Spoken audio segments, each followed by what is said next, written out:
शिरपूर तालुका police station येथे जो कायद्याअंतर्गत गुन्हा दाखल होता त्यातील पीडित मुलीला न्याय देण्यासाठी आदिवासी समाज बांधवांकडनं मूक मोर्चाचं आयोजन करण्यात आलं होतं आणि ते आयोजन अतिशय शांततेत संपलं सुद्धा होतं.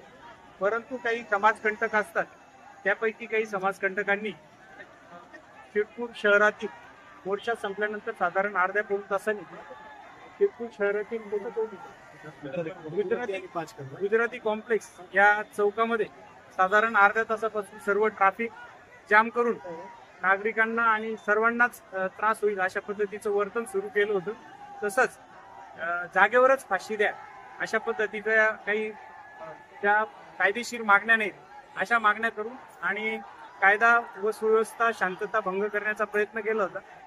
त्या अनुषंगाने आम्ही तिथे जाऊन त्यांना समजवत असताना आणि त्यांना बाजूला करत असताना एका समाजकंटकाने आम्हाला पाठीमागून धारदार शस्त्राने मारलं होतं. त्याच्यात जखम झाली आणि ते वैद्यकीय उपचार घेऊन आता आम्ही व्यवस्थित आहोत. तुम्ही अफवा पसरू नका. सर्व कार्यक्रम शांततेत झाला आहे आणि शिरपूर शहरामध्ये शांतता आहे. आपण सर्वांनी शांतता ठेवावी आणि कोणत्याही अफवांवर विश्वास ठेवू नये. धन्यवाद.